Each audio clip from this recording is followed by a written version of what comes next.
परमात्मा कहते हैं शब्द महल में सिद्ध 24 हंस बिछोड़े विश्वे 20।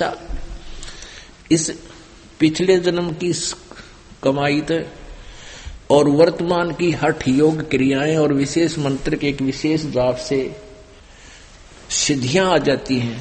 परमात्मा कबीर जी कहते हैं ये तो एक सिद्धि हमारी भक्ति से, हमारा जो मंत्र है इस मंत्र से भगत के अंदर 24 सिद्धियां आ जाएंगी, लेकिन इन सिद्धियों को यूज नहीं करना, नहीं तो कर्म बिगड़ जाएंगे, भक्ति बिगड़ जाएगी। क्या बताते हैं? शब्द महल में सिद्ध 24 हंस बिछोड़े विश्वे 20। एक सिद्धि सुरदेव मिलावे, एक सिद्धि तन मन वृत्ति बतावे, एक सिद्धि हो पवन स्वरूपी, एक सिद्धि हो वह अनुरूपी। एक सिद्धि निस्वा सर जागे, एक सिद्धि सेवक हो आगे, एक सिद्धि सुरगापुर जावे, एक सिद्धि जो सब गट छावे, एक सिद्धि सब सागर पीवे, एक सिद्धि जो बहुजुग जीवे।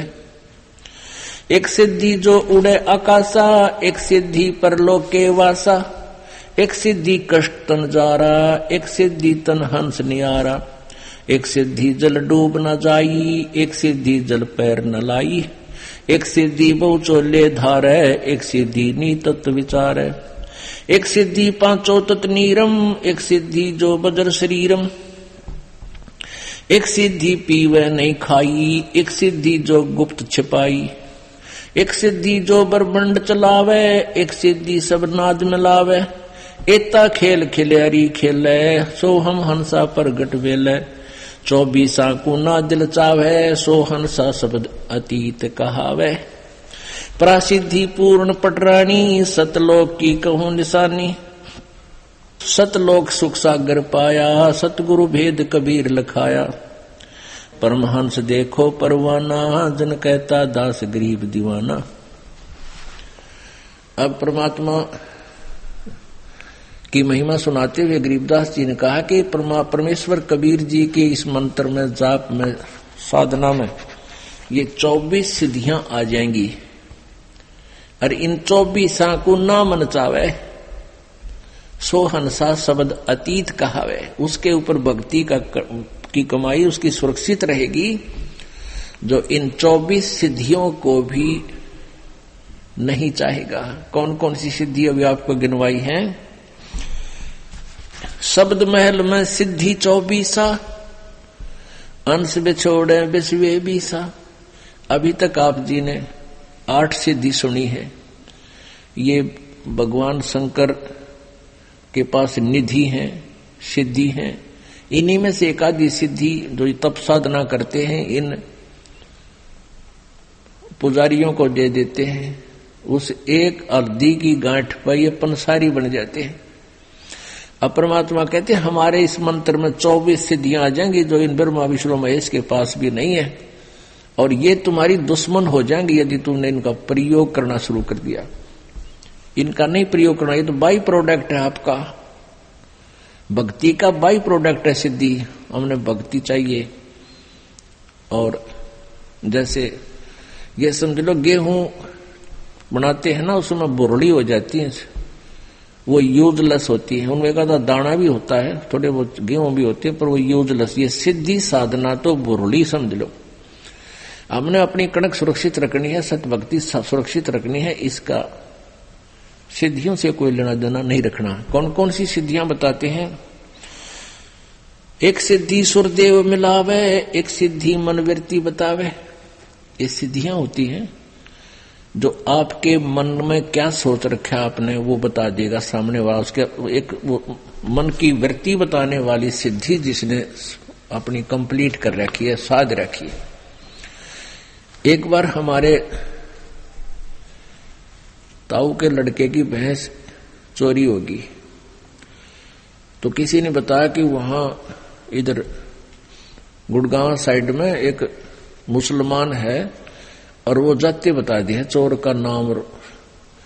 तो उसने वो वहां गए 5-7 हमारे घर वाले, उसने कहा कि तुमने जिस पे शक है उसका नाम लिख लो और उसके साथ साथ और 10 नाम और पर्चियां बना लो। एक तो उसकी हो जिसके ऊपर तुमने शक है, और बाकियों की 10 के 9 के नाम और लिख दो। 10 पर्ची यहां डाल दो, मैं अपने आप उठा के दे दूंगा, वो चोर होगा। अब उन घरवालों को किसी एक पर शक था, उसका नाम लिख दिया। सबके जितने सेव वहां गए थे सबके मन में यूं था कि यू पक्का चोर है, और वो पर्ची डाली, उसने वह पर्ची उठा के दे दी। वह मन की वृत्ति जाने था कि किसके बारे में सोच रहे हैं ये चोर। सब खुश हो गए, वाह भाई वाह, बड़ी बात है, तो कति सच्ची बात होगी। वह देखा ना, हम भी सोच रहे थे, इसने वह बता दी। वो आके पुलिस ने कहा था, मेरा नाम बता दो, किस पे शक है। उन्होंने बता दिया यू चोर है। पुलिस ने उसको पूछताछ की, धमकाया, खुरकाया। पुलिस ने कहा भाई यू चोर नहीं है। फिर उन्होंने किसी और पर शक कर लिया कि शायद वो है भाई, पक्की बात, वो उस दिन वहां खड़ा था, ऐसे रात ने वहां खड़ा था, उसने देखा था। तो वो फिर किसी दूसरे और के पास गए, एक ऐसा ही बकवाद करनी है। तो उसने भी यही कहा। ऐसे ही उन्होंने उसका नाम लिख दिया, जिसपे शक था, 9 और लिख कर डाल दिए। उसने वह पर्ची निकाल दी जिस पर उन हमारे घर वालों ने शक था, वो नाम निकाल के दे दिया कि यू चोर है। अब फिर उन्होंने फिर आगे पुलिस को बताया कि यू पक्का चोर है भाई, तुम कित पूछ का ऐसे ऐसे वहां। तो पुलिस वाले बोले ये बात नहीं जस्ती। उससे भी पुलिस ने पूछा था चीकी, लेकिन वो भी चोर नहीं था, वो बहस नहीं पाई। और वो जाते बता दे, जो मन में सोचते ये बकवादे हैं। किसी ने सच्ची भी हो जाती है उनकी, तो 20 जगह गुण गा दे, हमारी तो सच्ची बता दी थी। तो पुण्यात्माओं, ये ड्रामाबाजी हमने नहीं करनी चाहिए। तो क्या बताते हैं, एक सिद्धि निस्वासर जागे, एक सिद्धि सेवक हो आगे। मेरे मामा जी का गांव है खेड़ी दमकन सोनीपत में, और वहां एक गीसा पंथ का एक गीसा साहब जिसको परमात्मा मिले थे, उसी का एक गीसा दास संत का ही शिष्य नेकी राम जी था। उसने गीसा साहेब जी की वचनों को आधार न मानकर संसारिक जो आम लोक वेद के आधार से हठ योग करना शुरू कर दिया। उस हठ योग से उसमें सिद्धि आ गई, नींद ना हो, उसने दिन रात जागता रहता था। तो वहां एक आश्रम बना हुआ है। उस आश्रम की स्थापना होने का कारण जब हमने पूछा तो बताया वहां के व्यक्तियों ने कि नेकी राम जी यहां एक बनी सी थी, वन था छोटा सा, उसमें बैठ गया आके और ज्ञान प्रचार करे और दिन रात जाग गए। तो वहां एक दो सेवक रहने लगे। उन्होंने कहा यो महात्मा जी ना दिन में सोता ना रात में। तो लोगों ने छुप कर देखा कई दिन तक, भाई सचमुच ना दिन में सोता ना रात में सोता, ये तो महाराजा पड़ा है। उसका उड़े आश्रम बना दिया, मंदिर बना दिया, उसकी पूजा शुरू करने लगे हैं, और आज कुछ भी कोई ना उसका पल्ले। तो इस प्रकार हम भ्रमित हो जाते हैं। एक सिद्धि निस्वासर जागे, एक सिद्धि सेवक हो आगे। जैसे आपको हम कई बार सुनाते हैं कथाएं, उदाहरण देते हैं कि ये मन जो है ये एक भूत समझो, और इसको यदि भक्ति पर लाए रखा तो ये ठीक से, अगर इसको भक्ति पर नहीं लगा तो बकवाद सूझता है, कोई भूतपना, कोई गलत काम करवाता है, पाप की तरफ दौड़ता है, हमारे जान का खतरा बनता है। तो इसके लिए किसको कैसे कंट्रोल करना चाहिए इस मन को,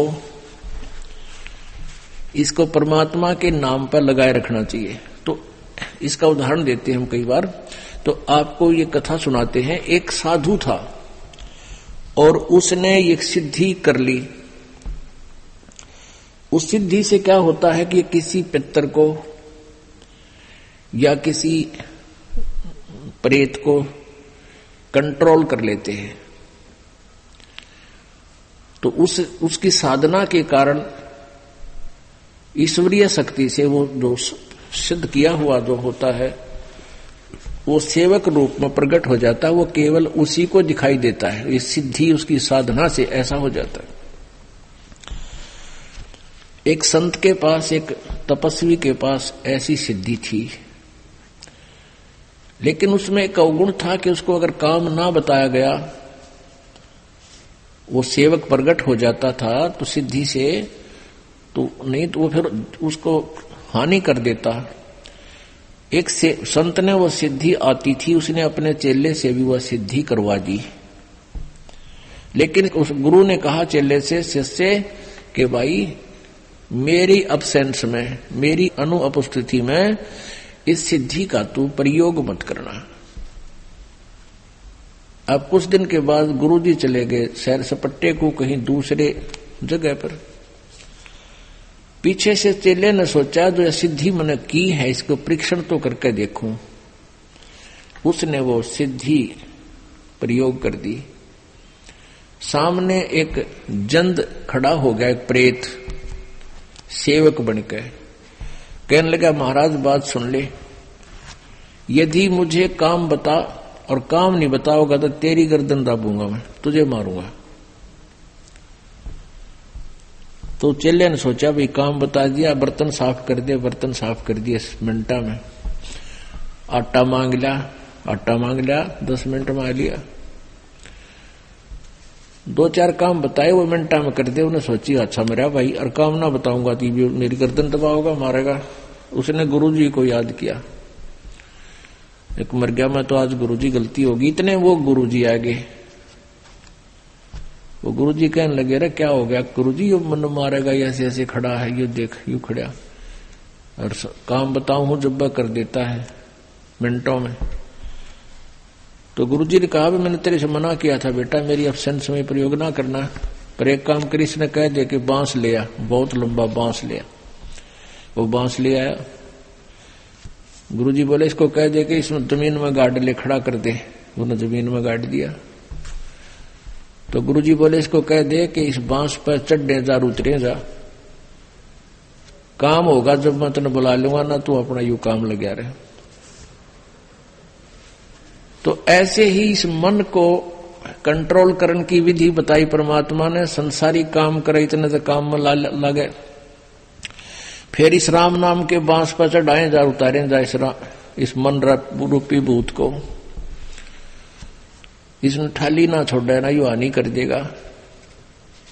ये मन जब भी भक्ति से दूर हो गया, इस राम नाम के बांस तो उतर गया, उसी समय देख लेना आपको लेकर डूब जाएगा, उसी स्थान पर जा छोड़ेगा जहां से शुरू हुए थे।